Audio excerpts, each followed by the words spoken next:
Assalamualaikum warahmatullahi wabarakatuh. Selamat sore adik-adik semuanya. Kita jumpa lagi di pertemuan kedua dari materi pertama, yaitu konsep dasar asuhan kebidanan pada mata kuliah pengantar asuhan kebidanan. Yang kita bahas kemarin itu adalah sampai dengan di standar 10. Standar 10 yang mana standar 10 itu adalah termasuk ke dalam standar asuhan persalinan. Baik, kita hari ini akan membahas kelanjutannya yaitu standar 11. Di standar 11 ini ada yang disebut dengan penata laksanaan aktif persalinan kala 3. Saya sudah jelaskan di video sebelumnya itu bahwa persalinan itu ada 4 kala 1, kala 2, kala 3, kala 4. Nah, yang saya sudah bahas kemarin sampai dengan kala 2. Nah, hari ini kita akan bahas kala 3, bahwa kala 3 ini adalah kala pengeluaran plasenta. Di sini berbunyi tentang bidan atau petugas kesehatan melakukan penegangan tali pusat terkendali dengan benar untuk membantu pengeluaran plasenta dan selaput ketuban secara lengkap. Jadi seperti ini adik-adikku semuanya. Jadi plasenta itu tidak ditarik, akan tetapi dilakukan peregangan tali pusat terkendali, dituntun sehingga sampai dengan plasenta itu keluar. Sekali lagi saya ucapkan bahwa nanti hal ini akan kalian pelajari di asuhan kebidanan persalinan. Di pengantar asuhan kebidanan ini, saya mengajarkan bahwa kalian harus mampu nih menanganin ini. Jadi ketika kalian menemukan materi ini nanti di asuhan kebidanan persalinan, artinya kalian wajib untuk mampu melakukan hal itu. Seperti itu ya adik-adik semuanya. Bu, kenapa harus sampai dengan selaput ketuban yang lengkap keluar? Kenapa harus lengkap? Karena dia hanya selaput. Nah, di dalam uterus itu, jika persalinannya menyisakan sesuatu di dalam, itu tidak akan berhenti mengeluarkan perdarahan. Ya, ingat bahwa perdarahan itu ada beberapa poin penyebabnya. Ada trauma, ada trombin, ada tisu, satunya apa saya lupa, dia 4T. Nah, tisu ini salah satunya adalah sisa-sisa hasil persalinan. Contoh kayak misalnya selaput ketuban, cairan ketuban itu harus keluar pada saat persalinan, karena kalau menyisakan di dalam akan terjadi perdarahan. Seperti itu. Lanjut ya.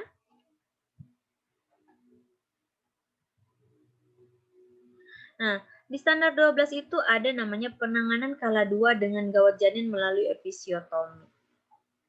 Nah, ada kadang persalinan yang kita tolong, tapi ini sulit nih keluar. Nah, kita sebagai seorang bidan diperbolehkan melaksanakan yang namanya episiotomi di waktu tertentu. Jadi, episiotomi ini adalah menggunting bagian perineum ya. Menggunting bagian perineum sehingga meluaskan jalan lahir. Seperti itu tujuannya. Menggunting perineum dengan teknik episiotomi tujuannya adalah untuk meluaskan jalan lahir. Nah, kenapa diluaskan? Kemungkinan besar si bayi tidak bisa keluar secara normal. Makanya butuh yang disebut dengan episiotomi. Seperti itu ya, adik-adik semuanya.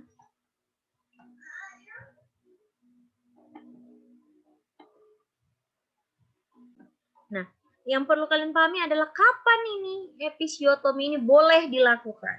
Nah, kemungkinan ketika kalian bertemu dengan pasien distosia bahu, nyangkut bahunya. Distosia itu artinya nyangkut, bahu itu ya bahu. Distosia bahu artinya bayinya bahunya itu nyangkut di bagian simfisis. Nah, itu dilakukan atau bayinya terlalu besar. Yang pertama itu karena distosia bahu, yang kedua mungkin bayinya terlalu besar. Nah, bayi terlalu besar ini biasanya juga terjadi distosia bahu. Tapi kalaupun tidak terjadi distosia bahu, episiotomi dilakukan itu tujuannya untuk meluaskan jalan lahir. Dah itu aja.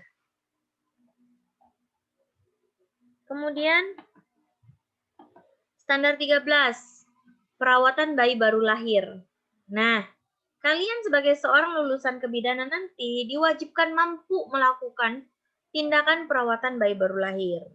Di sini pernyataannya adalah bidan atau petugas kesehatan memeriksa sekaligus menilai bayi yang baru lahir untuk memastikan pernapasan spontan, kemudian mencegah hipoksia sekunder, kemudian menemukan kelainan, melakukan tindakan atau merujuk sesuai dengan kebutuhan. Bidan juga harus mencegah atau menangani hipotermia. Jadi namanya resusitasi. Tindakan resusitasi ini adalah tindakan yang boleh kita lakukan sebagai seorang bidan ketika menemukan pasien yang butuh resusitasi. Resusitasi itu sebuah tindakan. Bayi yang seperti apa yang butuh resusitasi? Bayi yang tidak bisa bernapas spontan. Dia lahir tidak menangis, ya, kulitnya membiru, napasnya menggap-menggap, ternyata berat badannya kurang. Biasanya pasien-pasien yang tadi pada saat persalinannya tuh sulit. Jadi tidak katanya Bu Aden tadi bayi besar. Jadi tidak semuanya bayi besar itu perlu dilakukan resusitasi, tapi juga tidak semuanya bayi kecil itu juga butuh resusitasi. Intinya dilihat dari pernapasannya. Nanti kalian akan belajar ini di asuhan kebidanan neonatus, bayi baru lahir, dan balita. Kalau masih tetap dosennya biasanya dosennya Ibu Siti Nurbaya. Kemudian ini standar 14, penanganan pada dua janin pertama setelah persalinan.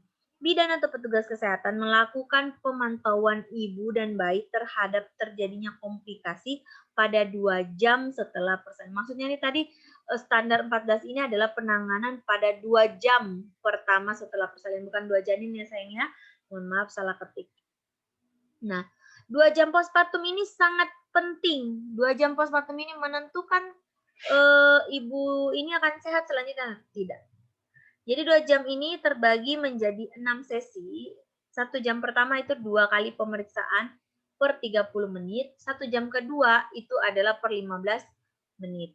Seperti itu ya adik-adik semuanya. Apa yang dipantau Ibu? Yang dipantau adalah tekanan darah, kandung kemih, kontraksi uterus, perdarahan, dan lain sebagainya. Itu ada di pemeriksaan itu ada di dalam format partograf. Apa itu partograf Ibu? Nanti sekali lagi saya melemparkan tanggung jawab itu untuk yang menjelaskan adalah dosen persalinan. Intinya nanti kalau kalian sebagai seorang bidan nolong persalinan, jangan setelah nolong persalinan bayinya sudah bagus, kalian langsung tinggalkan pasien, tidak. Kita masih menyisakan tanggung jawab, yaitu 2 jam postpartum. Jadi contoh ibunya keluar bayi dan plasentanya itu tepat di jam 8, artinya kamu masih wajib mengawasi pasienmu itu sampai dengan jam 10. Setelah itu ya mau ngerjakan yang lain, bukan berarti kamu lepas tangan lagi, tetap harus dilakukan pemantauan, akan tetapi artinya resiko perdarahan di situ sudah mulai berkurang. Standar 15 adalah pelayanan bagi ibu dan bayi pada masa nifas. Nah, bidan atau petugas puskesmas, bukan cuma puskesmas sebenarnya, bidan atau petugas kesehatan membagikan pelayanan kesehatan selama masa nifas dengan cara kunjungan pada hari ketiga, minggu kedua, minggu ke-6 setelah persalinan untuk membantu proses pemulihan. Jadi yang di teori ini teori lama itu ada 3 kunjungan, tapi kalau yang di teori baru itu ada 4 kunjungan untuk masa nifas. 4 kali kunjungan untuk masa nifas, yaitu ada di kalau 6 sampai 2 hari postpartum, 3 hari sampai 1 minggu, kemudian 1 minggu sampai 2 minggu, setelah itu dari 2 minggu sampai dengan 40 hari. Gitu ya. Apa yang kita nilai? Kebersihan perorangan, ibunya, bayinya dinilai. Kemudian makanan bergizi, dia makan gizi enggak? Karena biasanya sih orang-orang banyak punya kepercayaan setelah melahirkan kita mau makannya putihan aja. Kalau ada yang paham putihan itu ya nasi putih, kerupuk putih, putih telur, air sayur, air putih gitu. Namanya putihan adik-adik. Kira-kira nutrisinya dari mana? Nah, makanya kita sebagai seorang bidan wajib untuk mengawasi apa saja yang pasien-pasien kita tuh makan. Jadi kalau misalnya jangan salahkan pasien-pasien yang misalnya bukan anemia gini, kita pantau juga dulu makan keluarganya ngasih makan dia apa. Gitu. Jadi yang pertama kita pantau kebersihannya, kemudian makanan bergizi, lalu perawatan bayi baru lahir, pemberian ASI, ibunya memberikan ASI nggak sih, kemudian imunisasi, dan yang terakhir adalah pelayanan KB. Ini adalah kewajiban pada saat yang kita berikan pada saat pemantauan masa nifas. Saya ulangi lagi bahwa yang materi yang ini, yang 3 kali kunjungan ini adalah materi lama. Yang materi baru yang dimulai dari tahun 2000 ini adalah 4 kali kunjungan untuk masa nifas, 3 kali kunjungan untuk neonatus. Saya ulangi, 4 kali kunjungan masa nifas, 3 kali kunjungan neonatus. Nanti saya share materi barunya kepada kalian ya. Mungkin di Google Classroom yang akan saya share materi tersebut. Yang mengeluarkan itu adalah kementerian. Jadi boleh kalian combine dengan hal yang ini ya.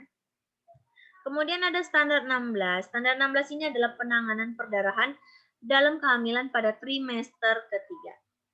Nah, perdarahan pada trimester ketiga ini biasanya disebabkan oleh anemia, lebih kepada anemia. Bidan atau petugas kesehatan mengenali secara tepat tanda dan gejala perdarahan pada kehamilan, serta segera melakukan pertolongan pertama dan merujuk.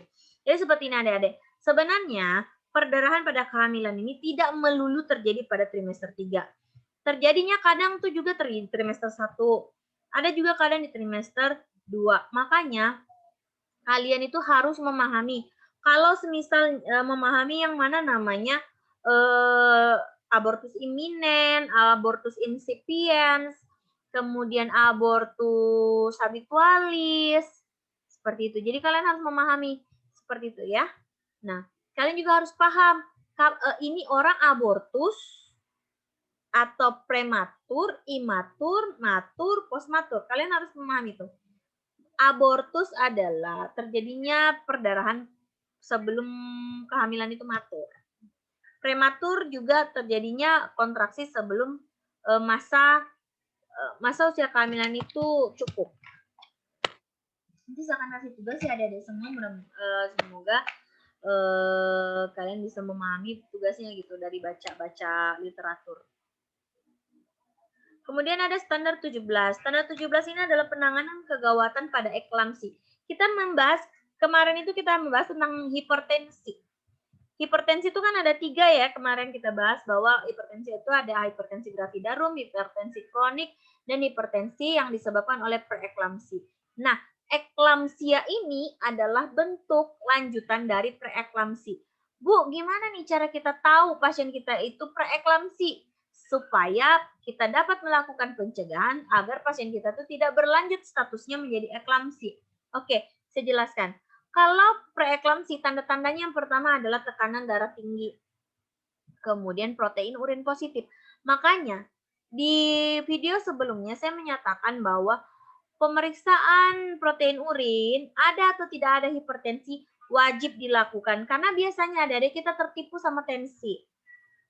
Saya pernah nangani satu pasien, tensinya normal 120/80, awalnya mau bersalin, tiba-tiba dia shock, tiba-tiba kejang, tiba-tiba jatuh dalam keadaan eklamsia. Begitu saya cek buku PING-nya, buku KIA-nya, ternyata dia punya riwayat yang disebut dengan preeklamsi. Itu justru sangat bahaya. Artinya seperti ini adik-adikku sekalian, preeklamsi ini tidak melulu mengenai tekanan darah, meskipun hampir semua ibu-ibu yang mengalami preeklamsi itu pasti tekanan darahnya tinggi.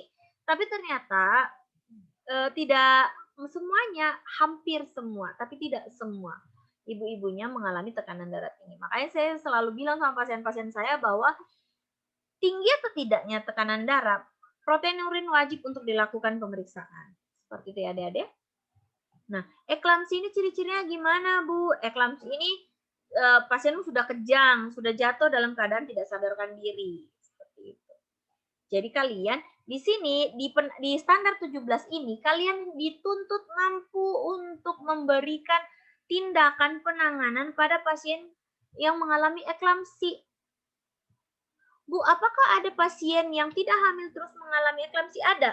Ibu nifas juga bisa mengalami eklamsi. Karena gini adik-adikku sekalian, preeklamsi ini terjadi pada saat trimester 2 sampai dengan pasca salin 20 atau 40 hari. Jadi masa nifas itu jangan dipikir dia aman. Masa nifas itu justru dia masih tetap harus dipantau.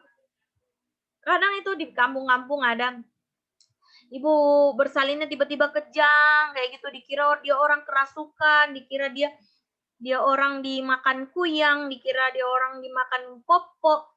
Padahal enggak.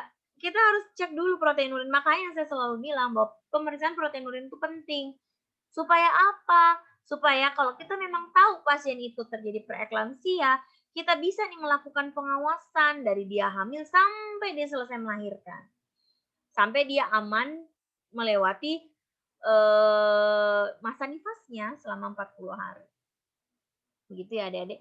Jadi makanya banyak sekali di kampung-kampung itu dia mitos-mitosnya yang berkembang. Nah, mungkin hal-halnya salah satunya dari sini. Seperti itu ya adik-adik. Nah, selanjutnya adalah standar ke-18. Penanganan atau pertolongan kegawatan pada partus lama dan macet. Nah, kalian sebagai seorang bidan wajib untuk mampu melakukan pertolongan kegawatan pada partus lama. Jadi apa penanganannya? Ya, penanganannya nanti kalian akan pelajari di asuhan kebidanan lainnya. Seperti intinya, saya pengantarnya di sini adalah bahwa kalian harus mampu deh melakukan tindakan partus lama ini seperti apa. Apakah pemberian induksi yang dilakukan secara kolaborasi. Itu kalau macet partusnya seperti apa, nanti kalian pelajari. Makanya saya selalu cerewet ketika absen itu bermasalah. Adik-adik semua, bukan berarti kami para dosen itu kepo dengan kehidupan pribadi kalian, akan tetapi kami sangat peduli kalian itu ngapain aja sih gitu. Jangan sampai kalian lulus itu tidak tahu apa-apa, karena jujur adik-adik semuanya bahwa yang menggantikan kami nanti itu adalah kalian. Selanjutnya adik-adik. Nah, standar 19. Pada standar 19 ini berbunyi bahwa persalinan dengan penggunaan vakum ekstraktor. Ini sebenarnya standar ini sudah harusnya dimulai diganti. Karena vakum ekstraktor ini sudah mulai ditinggalkan. Sudah banyak sekali cara-cara. Vakum ekstraktor ini gimana Bu? Ya vakum. Kalau tahu vakum cleaner kan alat sedot ya. Vakum ekstraktor itu mirip dengan penyedot WC yang bentuknya karet itu.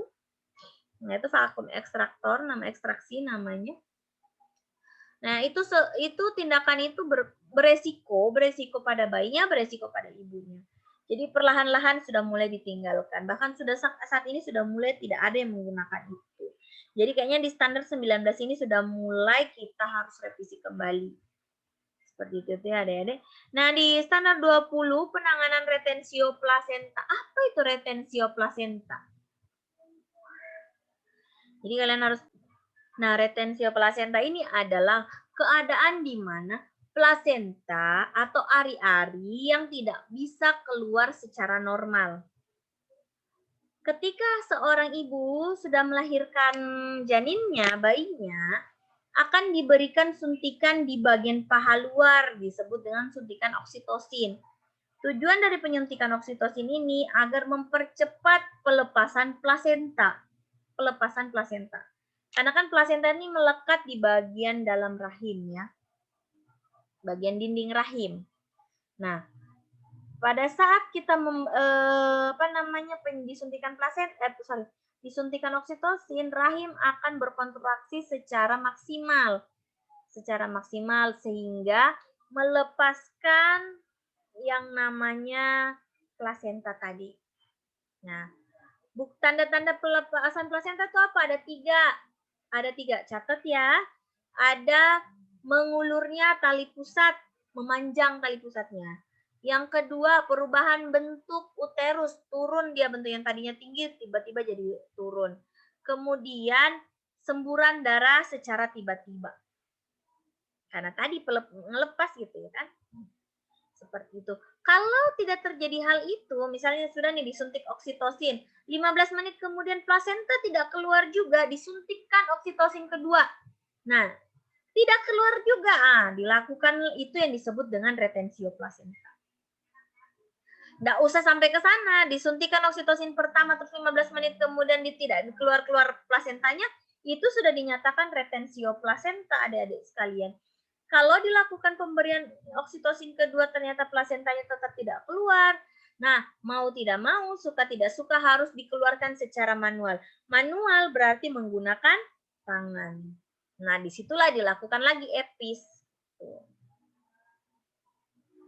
Kemudian di standar 21, Penanganan perdarahan postpartum secara primer. Nah, bidan atau petugas kesehatan mampu mengenali perdarahan yang berlebih dalam 24 jam pertama setelah persalinan, perdarahan postpartum primer, dan segera melakukan pertolongan pertama untuk mengendalikan perdarahan tersebut. Nah, biasanya, makanya di sini dibutuhkan pemantauan 2 jam postpartum adik-adik sekalian agar tidak terjadi yang namanya perdarahan pasca salin secara primer. Nah, Bu, kalau ternyata terjadi perdarahan pasca salin ini seperti apa? Nah, cek dulu kontraksi uterusnya. Nanti itu akan dipelajari di asuhan kebidanan persalinan. Tapi ini saya berikan aja pengantarnya bahwa di 2 jam postpartum itu yang dipantau tadi saya sudah jelaskan bahwa kandung kemih, suhu tubuh, tensi, kemudian kontraksi uterus, terus ada nggak keluhan-keluhan lainnya. Nah, kalau terjadi perdarahan, artinya kita harus melakukan tindakan-tindakan. Nah, makanya kalian sebagai seorang bidan di standar 21 kalian wajib mampu untuk. Kalau sudah dinyatakan mampu untuk melakukan, artinya tidak boleh tidak. Gitu. Kan kalian tidak akan lulus jadi bidan kalau kalian tidak mampu melakukan ini. Ibu, di jumlah berapa perdarahan yang keluar, dinyatakan ini bahwa perdarahan primer. Ibu yang bersalin tidak boleh perdarahannya lebih dari 500 cc.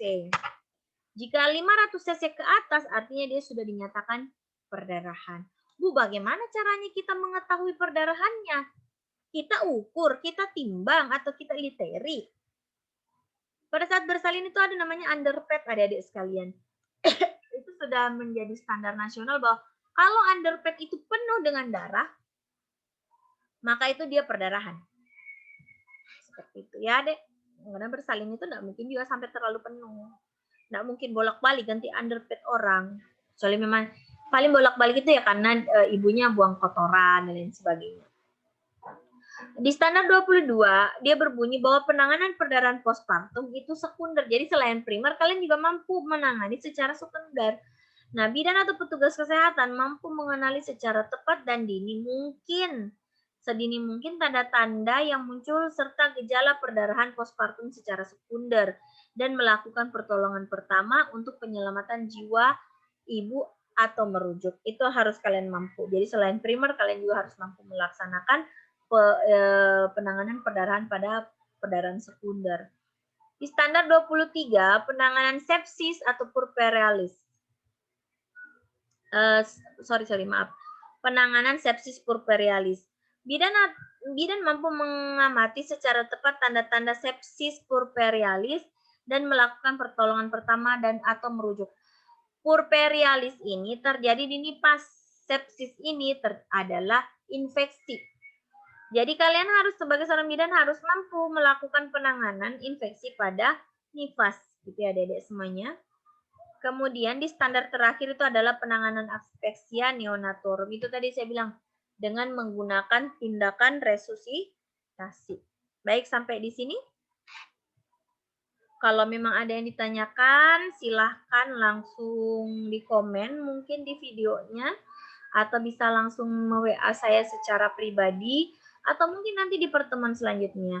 Kalau memang kita tidak bisa pertemuan karena banyak sekali gangguan pada kalau kita melakukan Zoom secara langsung, mungkin bisa kalian langsung ketik pertanyaan di Google Classroom pada materi. Itu kan bisa di komen ya. Oke, baik adik-adik semuanya, sekian pembelajaran untuk pengantar asuhan kebidanan hari ini dengan materi konsep dasar asuhan kebidanan. Kita akan bertemu lagi di video selanjutnya dengan materi yang lain. Oke, selamat belajar. Terus tugasnya saya akan berikan di Google Classroom. Oke, terima kasih.